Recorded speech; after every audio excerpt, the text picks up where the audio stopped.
right, everybody. We're going to give this a shot, see how it goes.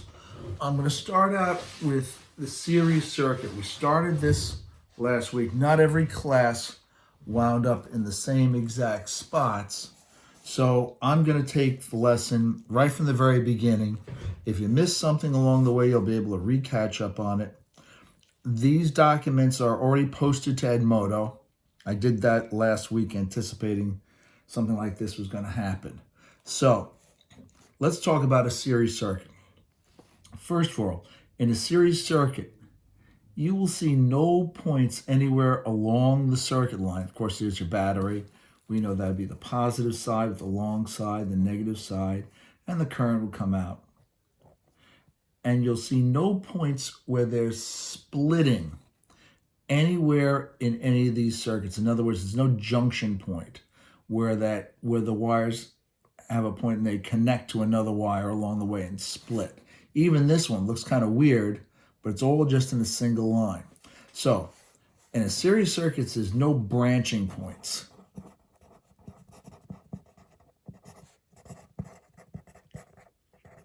Nowhere in that series circuit will there be a branching point. So to try to understand the behavior of a series circuit, all right, if one device in that series circuit is removed or breaks or burns out, what happens is everything stops. If one breaks, what happens is the entire circuit ceases to function. There's no current anywhere.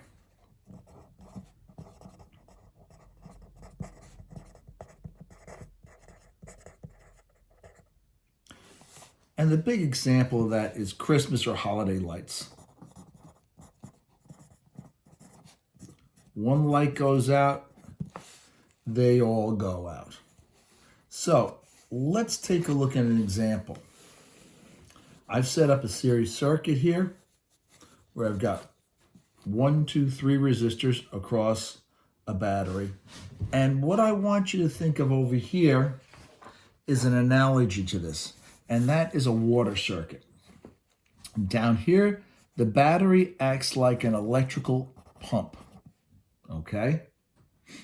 And we're gonna have flow going through these pipes. Now these are pipes, these are rigid pipes filled with water, completely filled with water, all right? It's all completely incompressible. And we're going to get a flow coming out of here like this. And that's going to be my flow. And we're going to say that that flow is going to be 10 liters per second. Sorry about that. Going through here. Now, since the pipes are rigid, they can't expand, they can't wind, they can't like blow out and hold some more water in it. And the water's incompressible. That means on the top here, I have 3 kinks. And the kinks represent obstructions. And that's what the resistors act like. So I get a flow going through here. It means through that first kink, I'm going to get 10 liters per second because it's incompressible. And there's no place to put the stuff. The pipe can't expand. Through the second kink, 10 liters per second. Through this third kink, 10 liters per second. And then going back into the battery, you got 10 liters per second, just like before. Now, taking a look over here, if here's my battery, there's positive and negative, and we're going to use conventional current, which means we're going to consider the current coming out of here. I'm going to draw on top of here A sub t. And that device that I just drew, and we go down to the bottom here, that device is called an ammeter. And it's going to measure electrical current.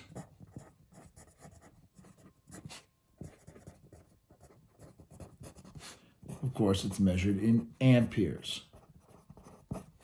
And it's going to connect in series with the device being tested. And what I mean by that is if here's my resistor, my ammeter connects right to the side of it. Either side, it'll work out okay. Now, because the ammeter just replaced a little piece of wire here, because you've got to break into the circuit over here to put that ammeter in there, you don't want the ammeter to have a big effect on that circuit, which means it is going to have a low internal resistance. It's going to behave like a piece of wire.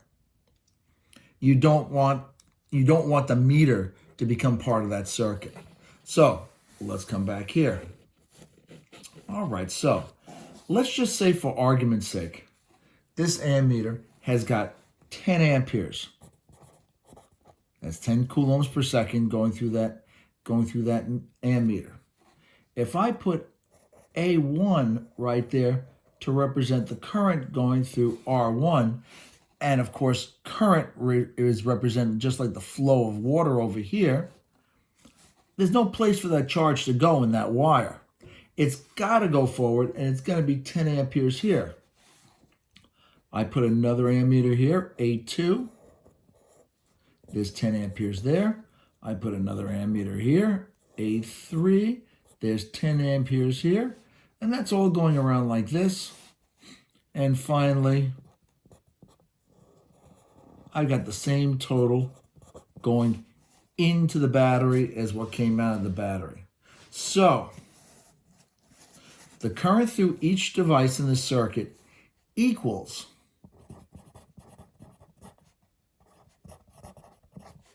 the current from the source.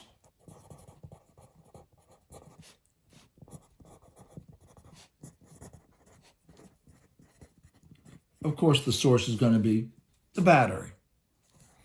And the way I can write that is I total equals I1 equals I2 equals I3. Okay? So far, so good. Now, let's think about what's making the flow happen. If I've got a pump here, and the pump's creating a flow around here, the pump has to create a pressure difference from one side to the other in order to have that flow. In other words, this side over here would be high pressure. And maybe that high pressure is going to be 100 pascals. Over here, low pressure on the other side. And maybe that's going to be 0 pascals on that side. So if I put a little meter across here that just tapped across from one side to the other and measured pressure difference, that would say 100 pascals difference. It's 100 pascals higher on this side than that side. Now, the next question would be, if I have no losses through the pipes, because we're going to consider the pipes to have no losses whatsoever. We're going to treat them as if they are ideal. If there are no losses in the pipes, could we possibly lose all 100 pascals across that first kink? Let's put a little pressure meter across here. It taps from one side to the other. And the answer to that is no, it can't. If I lost all 100 pascals across here, there'd be nothing to carry it through the next two kinks. So maybe I've got a 30 pascal drop. That, of course, compared to the end, would put me at 70 pascals at that one point. Because I was at 100 here, I lost 30 across there, of lower pressure. If I come over here, for argument's sake, let's say I lose 50 pascals.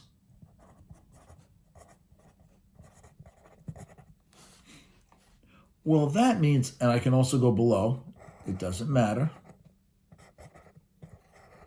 That means this last kink, since I've lost 30, I've lost 50, that means this last kink here has to have a 20 pascal drop, which would bring me down to 0.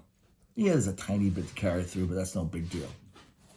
what acts the same way as pressure in electricity is going to be the voltage, the electrical potential difference. If I come across here and I put a meter across here, which measures potential difference, and that is a voltmeter. You've already dealt with that in the lab once. And say that voltmeter reads 100 volts. That's the electrical potential difference. It means that this side is at 100 volts, and this side over here, relatively speaking, is at 0 volts. And there's a 100 volt difference on that. It's acting like an electrical pump. Come over here to resistor 1 and put a voltmeter across there. And we'll talk about the voltmeters in a minute. Maybe that voltmeter might have a 30 volt electrical drop because you couldn't lose all 100 volts across that first resistor. There would be nothing left to carry that current through the other two resistors. This one, I leave myself enough room there. Say I put a voltmeter there. I should make that V1, by the way. I should make that V2. Maybe this guy has got a 50 volt drop across there. That means this is at 70 here. I'm now at 20 there. And finally, coming over to this side, I'm going to go down just because I did on the other one. Doesn't really matter. That voltmeter might have a 20 volt drop. And that's going to bring me right down to 0.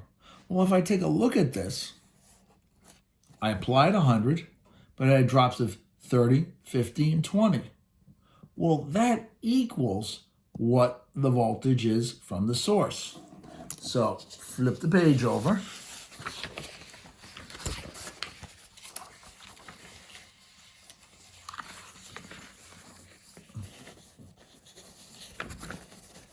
All right. The electrical potential difference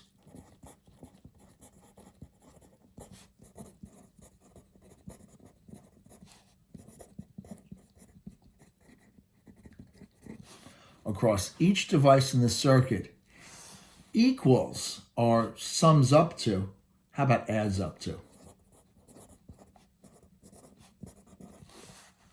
The electrical potential difference applied at the source. My total voltage, that's at the source, is equal to V1 plus V2 plus V3. Now, let's talk about the voltmeter.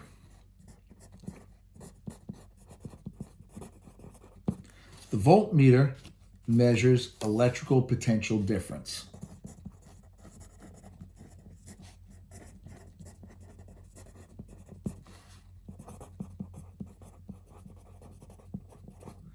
It connects in parallel with the device being tested.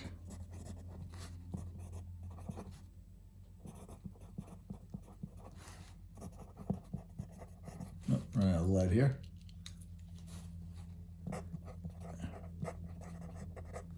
Now what I mean by that is, let's say here's my resistor, and I want to know what the voltage is across the pressure or potential difference across that resistor. It connects across the resistor. And because there was nothing here before I put that voltmeter there, I don't want the voltmeter to be a big part of the circuit. In other words, I don't want the voltmeter to affect the circuit. I just want it to be doing the measuring of the circuit, which means I want all that current to go through the resistor. I want very little to go through that voltmeter. So the voltmeter actually has a high internal resistance. It doesn't allow a lot of current to go through there. So one thing we will be needing to do is we're going to need to simplify these circuits when we're working on them. In other words, we're going to have to reduce these circuits down to a simpler form for us to solve problems with those circuits. We already know this. We know our total voltage is equal to V1 plus V2 plus V3. And we know V equals IR, that's Ohm's law, current times the resistance. So I'm going to put that in there. R total is equal to V1. Oh, sorry, my bad. I1 R1 plus I2 R2 plus I3 R3. So far, so good. Now, because we know that the currents are all the same here, we can cancel out all of these I's, which means my total or my equivalent resistance is equal to, same thing, R1 plus R2 plus R3. Now, how do we solve a problem with these things? It's not as hard as you think. Let's flip the page over. Let's look at an example. For the circuit drawn below, actually, we're going to draw it right now. Find the current and the electrical potential, move a little bit, difference for each device in the circuit. A series circuit consists of a 1 ohm, 2 ohm, 3 ohm resistor with a 24 volt battery. Let's draw the circuit. We started it here.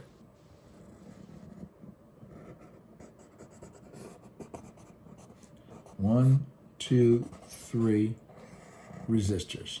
And the resistors are just anything that you plug into the wall or anything like that that controls or limits the current that's going to be going through that particular device. And we talked about that last week. This is going to be, I'm going to call this guy R1. That's going to be 1 ohm. R2, 2 ohms. R3, 3 ohms. And this is going to be our battery, which is going to be my total voltage, and that's going to be 24 volts.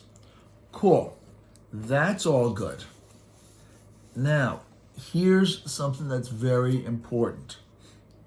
Organization, when you're solving these problems, is paramount. And the easiest way to stay organized is to make a little chart. R, V, and I. And what I'm going to do over here is I'm going to fill in my resistors. R1 is 1 ohm. R2 is 2 ohms. R3 is 3 ohms. And I know the total voltage across this thing is 24 volts. Now let's take a look and see what we've got enough information to calculate. Well, it looks like we've got enough information to find out what the total resistance is. We know R total equals R1 plus R2 plus R3. That's 1 ohm plus, whoops, I'm off the page here, 2 ohms plus 3 ohms, and that's going to give me 6 ohms. I'm going to fill this in here, and this is what it means. It means I can pull out these 3 resistors up here and put into my circuit a single, simple 6 ohm resistor. One 6 ohm resistor, and I'll get the same amount of current going through that circuit. I got my 24 volt battery here.